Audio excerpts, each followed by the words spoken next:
Ave Maria Stella.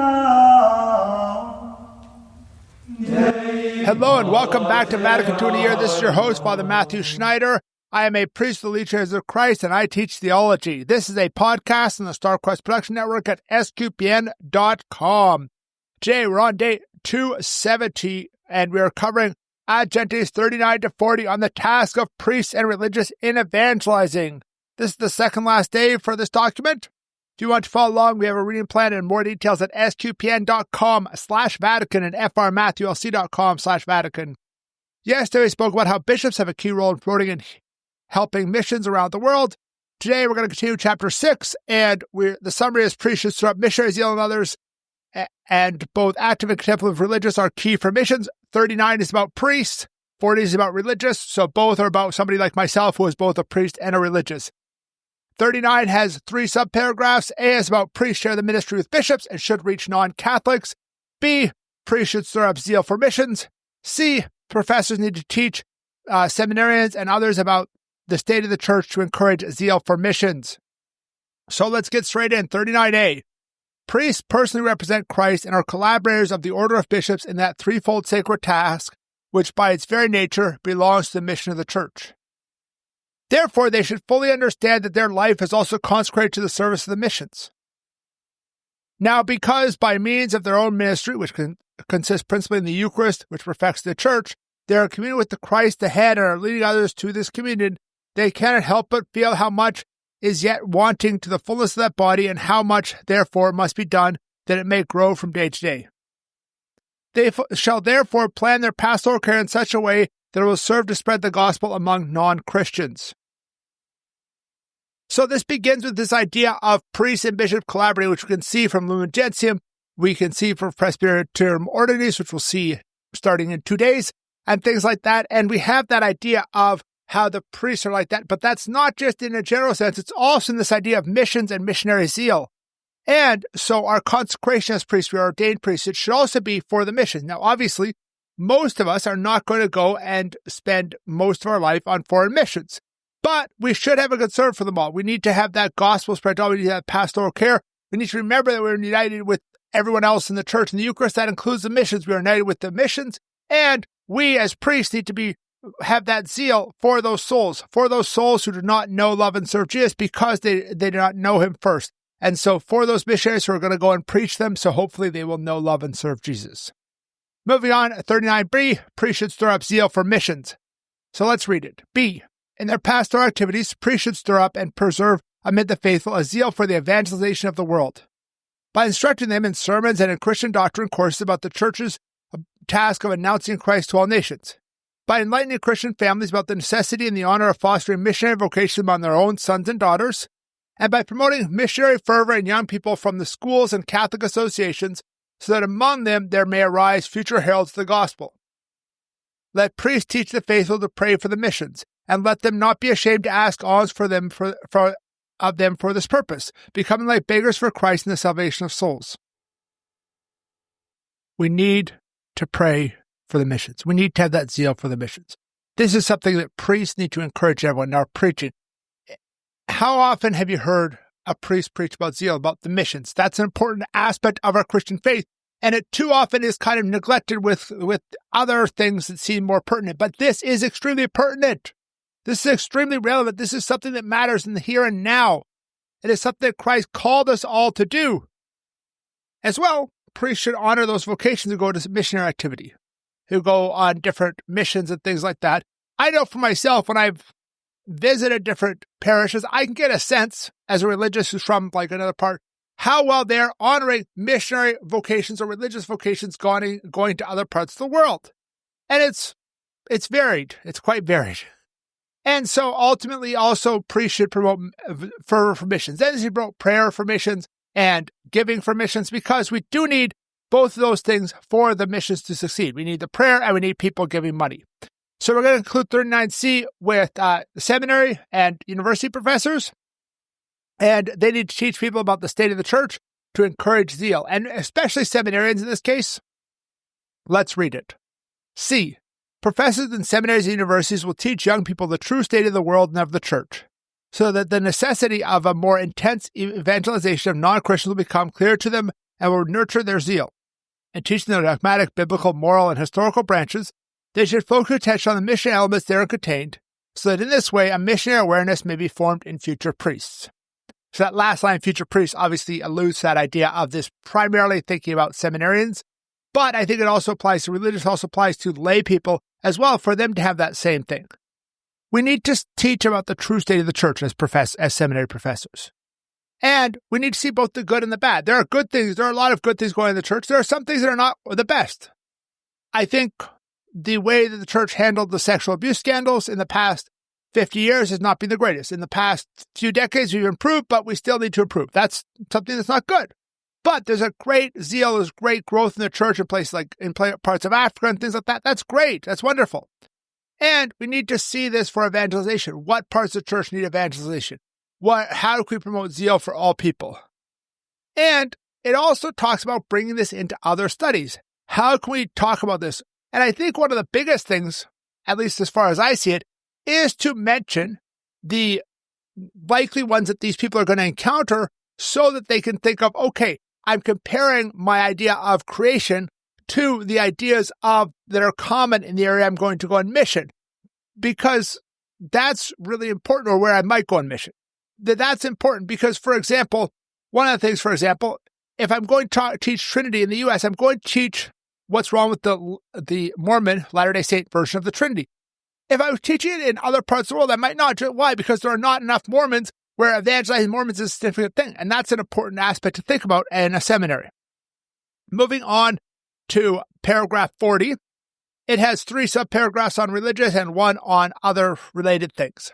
So, A, religious communities have a main role in missioning to the world. B, contemplative communities help the missions through prayers. C, active communities need to see if they can take on more mission work. And then D is about, hey, this applies to secular institutes too. It's pretty short, but let's read the 4 paragraphs in order, the 4 subparagraphs. So 40A, let's go. Religious institutes of the contemplative and of the active life have so far played and still do play the main role in the evangelization of the world. This sacred synod gladly acknowledges their merits and thanks God for all that they have expended for the glory of God and the service of souls, while exhorting them to go on untiring in the work that they have begun, since they know that the virtue of the charity, which by reason of their vocation they are bound to practice with greater perfection, obliges and impels them to a truly Catholic spirit and work. That's a little bit of a mouthful, that last sentence at least. Religious have been this huge part. If you look historically, that was really how we evangelized most of the Americas. You had different missionaries in different parts of the Americas, whether they're Franciscans or Jesuits, or as I think I mentioned before, although it's Mary Immaculate up in Canada to the natives there. And so this is really, the religious will often be the ones who go first, because the diocesan priests are for their own diocese generally. We did mention the idea that they could be missionary and the bishop should be open to that yesterday, but they're generally for their own diocese, where religious are more able to be sent. And this is what has happened historically. And so it's important to note this, and it really is still the case today, that most of the areas where we're talking about missions, where you have 1-2% of the population Catholic, and we're doing a lot of mission work to evangelize the people, bring them to know Jesus, most of the people who are most on the ground are religious. And it's important to note here that we talk about both active and contemplative vocations. We can often think of just the active, but the contemplative also important because prayer is what really opens people's hearts. And the Synod, Vatican II, acknowledges this great contribution. So it's important to see that they see this and they want even more missions. This is something that the Council asked for, that we do even more missions, that we have even more vocations to missions and things like that. We have done so much as religious, we need to do more. And we, as religious, are called to seek perfection, have a special vocation in that, and that can be an important motive for us, right? We call the document on religious life the Perfecte Caritatis, the perfection of charity, and that's really the idea. And so we need to encourage the religious to continue to be great missionaries. So moving on to 40B, talking about contemplative communities help missions through prayers. Let's read it. B, institutes of the contemplative life by their prayer, sufferings, and works of penance have a very great importance in the conversion of souls, because it is God who sends workers into his harvest when he is asked to do so. Confer Matthew 9. God opens the minds of non-Christians to hear the gospel. Confer Acts 16. And God who fructifies the world of the word of salvation in their hearts, confer 1 Corinthians 3. In fact, these institutes are asked to found houses in mission areas, as not a few of them have already done, so that they are living in their lives in the way accommodated to truly religious traditions of the people. They can bear excellent witness among non-Christians to the majesty and love of Christ, as well as our union in Christ. As I've noted before, this is important, this idea of prayer for the mission. The contemplative communities are dedicated to that. We have a Carmelite community that's dedicated to praying. It's praying for priests, praying for the missions. I get an email every few days from, every week or two, from a community that's dedicated to praying for priests in the U.S., praying for them, right?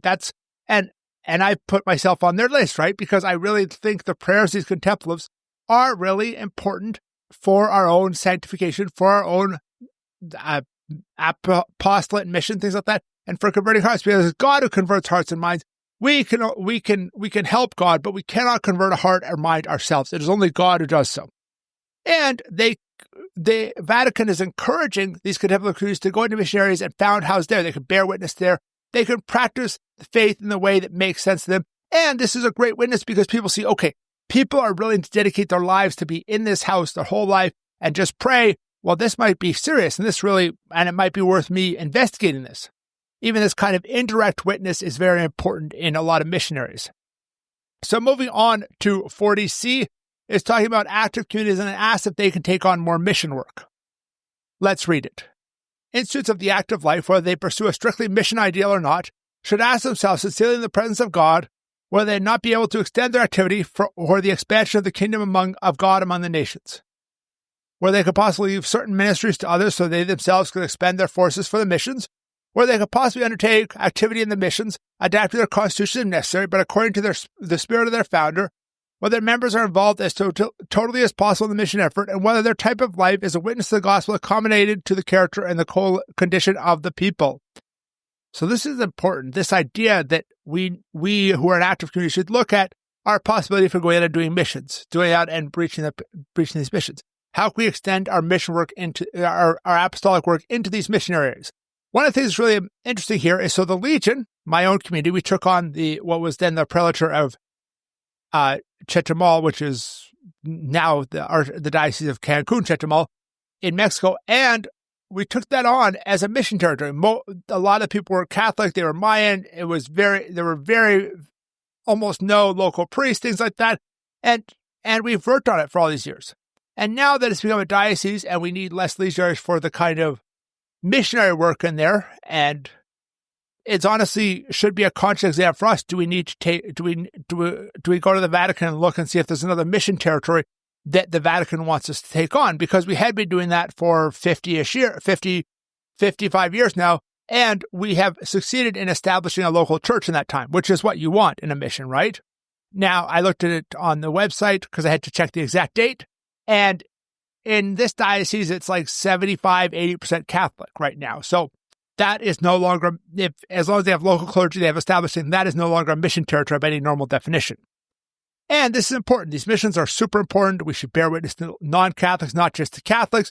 It's all these wonderful things that we as religious should do, should consider, etc. Now, the final subparagraph here is about secular institutes. So I'm just going to read it and then I'm going to explain a little bit what a secular institute is. And it should become obvious from that. D. Now, since under the inspiration of the Holy Spirit, secular institutes are daily increasing in the church, their activity under the authority of the bishop could be fruitful in the missions in many ways as a sign of complete dedication to the evangelization of the world. That's all the paragraph is. It's also saying, hey, secular institutes should think about evangelization as well. Secular institutes are a relatively new thing in the church. They really expanded, I think, in the late 1800s and into the 1900s.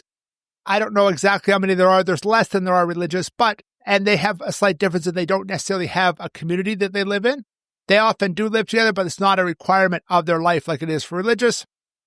And a lot of this might be adapted more to mission work, and they should consider it themselves. And so it's a good thing for them to consider. I think at this time, Opus Dei was a secular institute, even though it has since changed its status. So let's conclude. Thank you for listening to this episode of Vatican II in a Year. This is a listener-supported podcast. You can donate to help StarCrest produce it and other great podcasts at sqpn.com/give. You can give one-time monthly during the StarCrest Patreon.